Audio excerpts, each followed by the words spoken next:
Pemirsa, kabut asap masih terus meluas dan titik panas di Kalimantan serta Sumatera masih cukup banyak. Melihat kondisi itu, BNPB mencoba mengembangkan strategi baru untuk memadamkan api. Dan untuk mengetahui apa strategi baru yang coba dilakukan BNPB, kita telah tersambung melalui telepon dengan Sutopo Purwonugroho, Kepala Pusat Data dan Informasi Badan Nasional Penanggulangan Bencana BNPB Indonesia.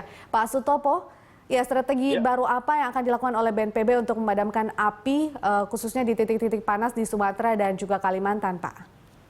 Strategi khususnya kita lakukan itu di Sumatera Selatan dan Kalimantan Tengah dengan memperkuat operasi baik di udara maupun darat. Saat ini kita berfokus untuk di Sumatera Selatan, total ada 14 pesawat maupun helikopter yang kita kerahkan untuk melakukan pemadaman di sekitar Oki, Cengar, Padamaran, Air Sugian dan sebagainya. Di titik-titik itulah yang sebenarnya sumber yang asap yang menyebabkan Jambi dan Riau maupun wilayah sebagian yang lain itu terkepung oleh asap. Demikian juga untuk Kalimantan Tengah, pusat api ada di Pulang Pisau, di Kapuas dan Kota Waringin Timur, sehingga pemadaman kita arahkan juga di titik tersebut. Kalau Palangkaraya tutup, maka operasi kita gelar pesawat dari Banjarmasin. Baik, artinya strategi yang dimaksud adalah dengan memperkuat operasi. Memperkuat operasi itu dengan menambah personil, Pak, atau kemudian menggunakan alat atau bantuan dari lebih banyak tim begitu, misalnya dari luar negeri begitu, Pak? Iya, ada baik operasi udara dengan cara melakukan penambahan pesawat atau helikopter, bahkan lokasi seperti di Riau dari 3 helikopter yang ada di sana, 1 untuk sementara kita pindahkan ke Sumatera Selatan, kemudian juga kita gunakan bahan kimia. Dalam hal ini kita menggunakan bahan kimia, kita sediakan kemarin ada sekitar 60 ton. Kemudian kita juga masih menunggu bantuan dari pemerintah Jepang yang akan memberikan bantuan bahan kimia. Di mana bahan kimia tadi kita campurkan dengan air untuk selanjutnya kita lakukan waterbombing di titik-titik kebakaran. Baik, berapa titik api yang kemudian saat ini masih tergolong parah, Pak? Kalau melihat titik apinya fluktuatif. Fluktuatif itu artinya setiap hari, pagi maupun sore sering naik turun. Tetapi kalau kita melihat konsentrasinya, itu tersebar semua di Sumatera Selatan, yaitu di Okim dan Musi Banyuasin. Sedangkan di Kalimantan Tengah, pusatnya selalu di Pulang Pisau. Artinya kemudian bisa dikatakan titik api atau lokasi yang misalnya sudah dipadamkan itu masih punya potensi untuk bisa terbakar kembali begitu, Pak?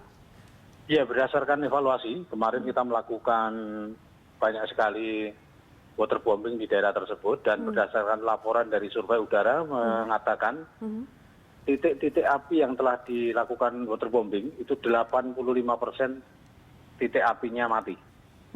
Jadi, namun mengingat titik apinya memang luas, sangat luas sekali apa yang terjadi di kebakaran yang di Oki tadi, sehingga tidak dalam waktu seketika semuanya mati total.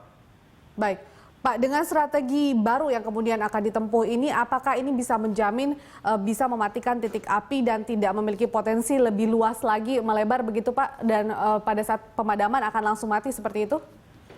Kalau kita bisa membandingkan bagaimana jarak pandang titik api maupun kualitas udara yang terjadi pada hari ini maupun minggu terakhir inilah, dibandingkan dengan 1 minggu sebelumnya, sudah mulai ada perbaikan. Artinya kita melihat asapnya mulai menipis, jarak pandang juga semakin menjauh, dan kualitas udara juga bergeser mulai mengarah yang lebih baik.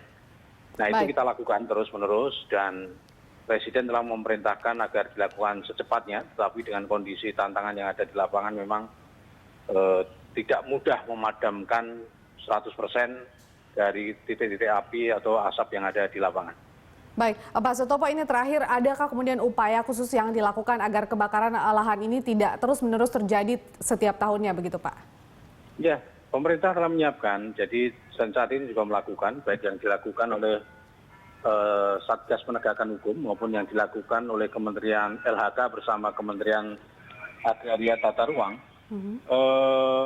telah menyiapkan penanganan jangka panjang agar tidak terulang kembali. Jadi dalam hal ini penataan mengenai kawasan ekosistem rawa gambut itu terus ditata kembali, bahkan termasuk sanksi atau sanksi administrasi atau pencabutan atau penegakan hukum, kemudian juga pembangunan sekat kanal juga masih terus dilakukan di Kalteng, Kalsel, Kalbar, kemudian juga Jambi, Riau, dan Sumsel terus dilakukan.